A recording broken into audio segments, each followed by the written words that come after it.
So for those who don't know, can you talk to us a little bit about where your interest in fashion sparked from? Not having any taste, just always sort of looking to literally everyone else um, for style and inspiration. And, growing up, I had an older sister who to me was like the epitome of fashion and just wanting to be like her. And then when I got into, to college, you had these women that felt so worldly, and I'm like in soccer shorts and, Birkenstocks. And I'm just literally looking to any and everyone because I never felt like I had style myself. Mm. And then, I got into Hollywood. If you look at some of my early red carpets, God bless my younger soul. But yeah, and then I started traveling more, and I started seeing the most beautiful, amazing, dynamic Black women all over the world. Yeah. And I was like, maybe it does live inside of me. Maybe some of the things that I want to rock that I kind of felt maybe intimidated to try, or, Right. maybe didn't have the confidence didn't think I could pull it off. I just went for it. Yeah. And I haven't looked back. How do you want women to feel when they have on your clothes, right? What is that messaging behind it? Because it seems like it's very intentional. It's very intentional. I the same way I want to feel when I put on clothes, especially if I'm not having the greatest day or I don't really have the motivation to go to work, and you need that thing. I want you to be able to put on, a piece from the GU collection of New York and Company and feel fly. Yeah. And feel like nobody can stop me. I'm the baddest MFer in the world. Like, you can't fade me. That is what I want you to feel. I want people to be like it to themselves in the mirror. That's One more time. What was that? I don't know what that word is, but that, that feeling of like, you can't fade me right now. You don't come for me because I look too damn good. Period. That is what I want people to, feel when you wear my clothes. Speaking of change and growth too as well, I want to talk about what was the biggest lesson that you learned from becoming a mother, right? But then also balancing out your career. Can you kind of talk to us about motherhood in your career? That no one tells you the truth about any of it. It is the most helpless feeling that there is this person that exists outside of your body that has their own mind, and they're not going to be little mini versions of you, no matter how many cute dress alike moments that you have. They are their own person with their own spirit, and they don't have to be mini versions of you to be safe or successful or smart or whatever. That they're their own little beings, and that no matter how much you try to control them, right, they exist as they're going to exist. And the more you try to do this and control every little thing, the more they are like, let me out. Right. And Kav she's a little over a year and a half. She is very much her own person. She is love to see it. Yeah, she's free, and Zaya is free. And when I see little comments, how come you don't put bows in her hair? Or how come she doesn't wear more dresses? Or how come, you don't put her hair in, ponytails? And literally, I don't know, maybe a month and a half ago, we come in, Kav is playing in her room, and she has this vanity, and she's brushing her hair. We took a video of it, and she's brushing her hair. Some days she wants to do her hair. Some days she doesn't. And I'm like, you're a baby. Who cares? Like, you're going to be fine. Like whether she's got like perfect, Afro puffs, or she's, let it do what it do. Let it do. Whatever. Let the curls pop. She's fine. She's going to be fine. But she is like, she'll like lean her head in and she'll give you her brush. She's like, yeah, today I'm feeling it. And then some days she's like, oh, no. You keep your products. I'm cool. I love this is not a YouTube tutorial, ma'am. No. But you can't force your kids to be what you want all the time. You can make sure they're respectful and that they're safe and that they have manners and, give them guidance, but they're going to be who they are. And that is terrifying and scary, especially when you realize that not everyone believes that your child's life matters, that not all Black people's lives hold the same value. And that is terrifying. Right. It doesn't. That is the scariest part of being a mother. And you hear people talk about it, but it's like you don't really understand the depth of the fear of when they are physically not in your in your eyesight, or just knowing that they will exist beyond your body and your reach, and that you just hope that other people, value them in the way that you love and value them. Speaking of her, she brings us all laughter and bliss every second. I mean, I've been following her since the Shady Baby days, and I still love her till the end of life. Seriously. Can you tell us about what is it like to create content with her? Is it a schedule you guys set up throughout the day, or is she just living her best life and you're capturing it? What is that? No. Well, there's so many people here. Like, there's generally a lot of people in our house all the time. So somebody is, taking pictures of her or recording her doing something. So, usually at the end of the night, people are like, "Oh, did I send you this video of Cobb? Did I send you this picture of her?" So it's between, my little sister, Right. our family friends, her siblings, everyone captures content. And then it's just, I have to come up with the captions, which is like Those captions. a writing job that I never thought was going to provide so much stress. I'm like, I don't know the caption. Trying to come up with something funny.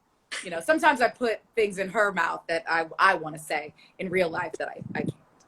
Right. The Shady Baby says it. I love it. I love it. And who knew you were such a creative writer? Like, seriously, those captions have us rolling. So wait, so Dwayne is not coming up with the captions? It's all you?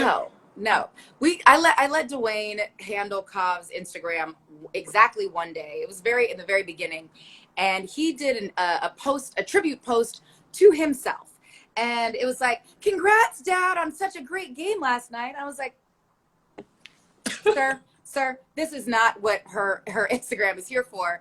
And it was like his stat line, and it was like, "Thanks, Dad." I'm like, "You're the dad. Like, it's you. Like, stop. This is." Wait, did he comment back? Like, he used her to comment back and be like, "Love you, Dad." "You're the best basketball player ever." Like, sir, stop it. I love it. She really does make us all like laugh till the end. So we only have a few minutes left, and I really do want to speak to the current events of what's going on right now in America, and quite frankly across the world. It's a reckoning, it's an awakening, and in some way I see hope, right? Hope that people are finally, you've been preaching about this for a long time. People are finally opening their ears. So my question for you is, what actions would you like to see Hollywood take forward to amplify Black voices? And like I said, you've been speaking on years, but once again, could you reiterate that? I don't know if you've seen, there's an Instagram page where it says, "Show me your boardroom." And you see all the people, right? Right? Yeah. My boy put me onto that yesterday, and I was like, ooh. All the corporations, including Hollywood, where you see all of the people, you literally see their pictures. Everyone who's in charge, who has the ability to make or break careers, green light content, the real people in charge, the real people in power. And very, very, very, very, very few of them are Black. Very few are people of color. And until that changes, you can have all the diversity and inclusion panels and programs. You need to increase diversity and real inclusion where you have empowered people from the top all the way down. But if the people in power never change, this is all just, moving puzzle pieces around, but you're not actually interested in real change. I said in a different interview, sometimes the best way to lead is to decenter yourself, is to move to the side and let someone else better equipped for this new day move forward.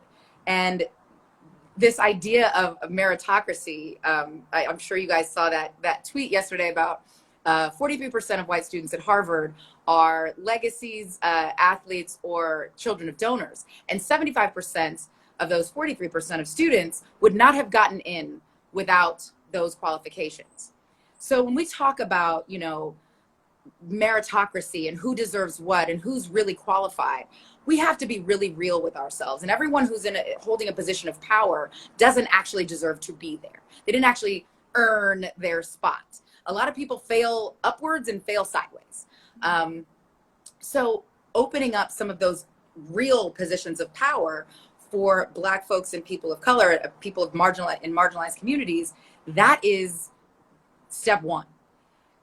Hiring and empowering people in front of and behind the camera to tell all sorts of stories that actually and accurately reflect this global community that we so covet as consumers. Give people images that reflect their reality. And that's not asking for extra, that's actually asking for equality. You know, but that line, you know, when you're used to privilege, equality feels like oppression. And for a lot of people, these knee-jerk, but I'm not, I'm an ally. Ma'am, sir, you have not been of help. And people really having to come to grips with how they have been complicit. Right. And silence is not only violence, it's incredibly dangerous in the workplace. And if you've sat idly by and watched things happen, or been a part of them happening, you are the problem. And there should be consequences for that, in the same way that there's consequences for everyone else. But it has to be from the top all the way through the hair and makeup unions. Black and brown and Asian talent should not have to beg for people to be in a hair and makeup trailer who are qualified to do them. Exactly. You have to make sure all the union jobs, all the crew positions are not shutting the door to marginalized communities. You know, on LA's Finest, we're one of the few shows where they're like, show your room, show your writer's room. We're like, bet. Show all of your We here. Power, bet. Show your crew, bet. We didn't need a mandate. We didn't need anyone telling us to do it, because we wanted, for us to create a show about Los Angeles, we have to have diversity in front of and behind the camera that actually reflects the diversity that exists in Los Angeles. Otherwise, we actually aren't putting the best people in place for the job that we're trying to do. So, I mean, but you have to, a lot of it comes with humility and admitting when you have been part of the damn problem.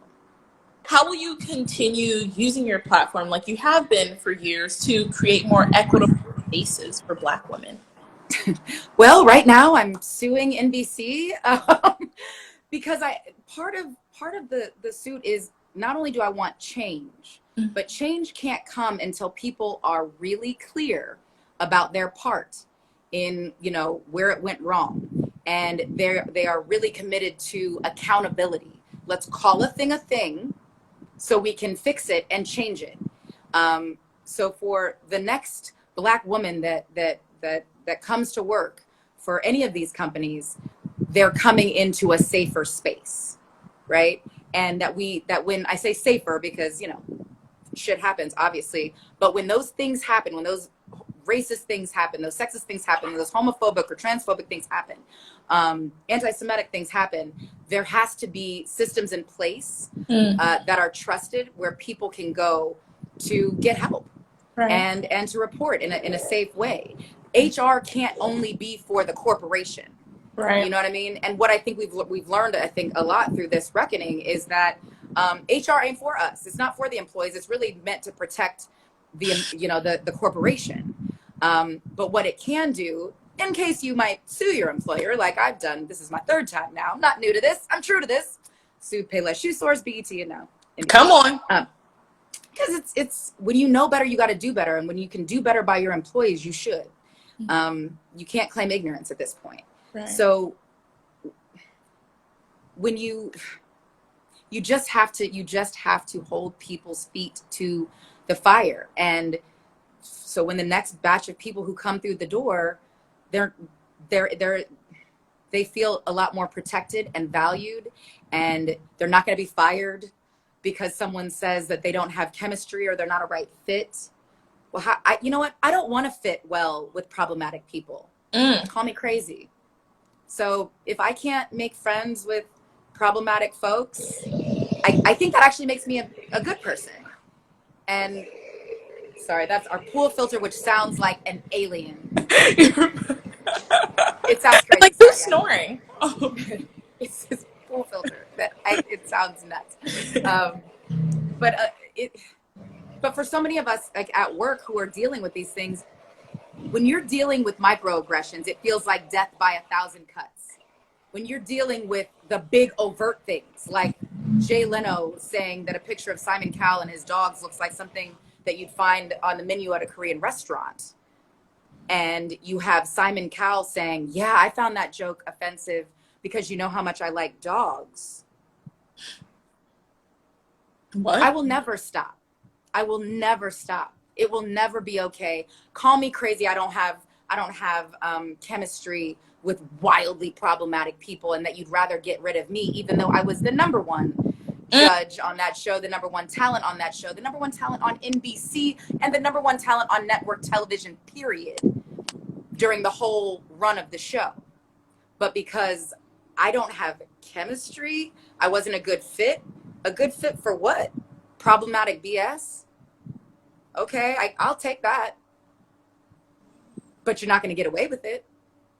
And if they were so casual with how they treated me, somebody who has the money to fight them, the platform to fight them, a husband who's got an even bigger platform and more money, you know, I have the support of my full community, and how easily and casually and callously they threw me away and thought they'd get away with it, let you know how many people's careers, sanity, dreams were destroyed, thwarted, and never happened. And if this is my last job, I'm okay. I'm okay. Because as long as I have my joy, my peace, and my grace, I'm gonna be all right. And I'd rather be on the right side of history than the wrong side of a check with a lot of zeros.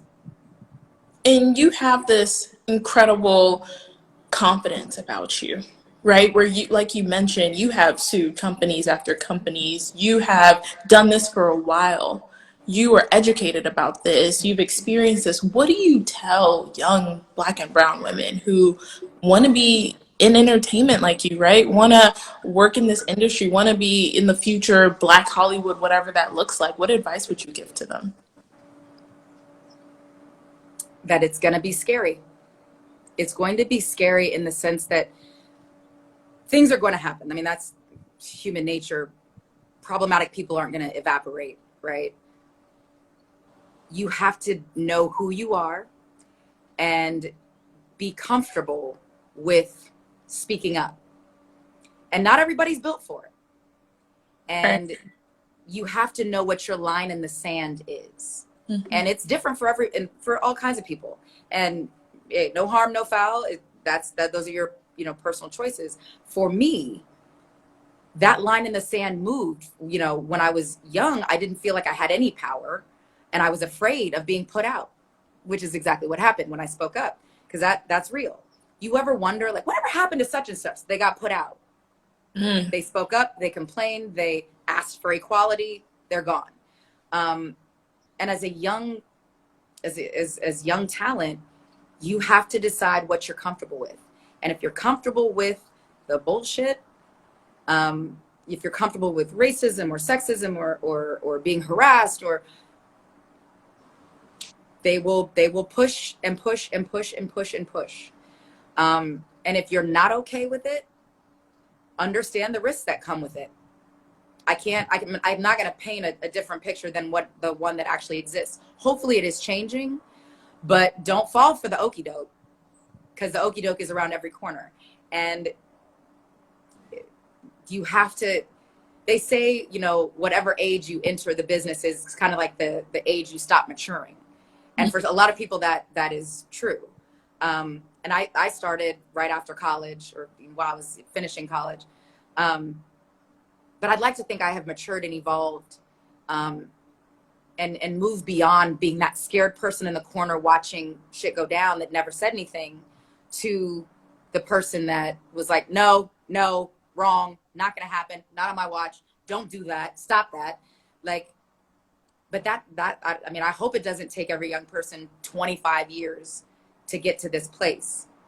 But they've done such a good job of threatening our livelihoods, threatening our reputations, threatening our sanity and our peace, that it's going to take probably a generation or however many to unpack that, unlearn that, and sit in the confidence of being talented people and knowing that you are worth everything from the second you took your first breath, not from how many followers you have or how many applause you get, or how many people show up to your movie. You are worthy and amazing from birth. And this business will make you feel like, if I don't have enough followers, if my movie tanked, if my show got canceled, I lack value. And you need to be so clear about your value as a human being. Ideally before you come into this business, but certainly along that road. Because I've seen so many people leave. And by leave, I don't mean like, they're like, well, it didn't work out, sayonara, you know, like be pushed out. And where you have no option but to go home to wherever you're from.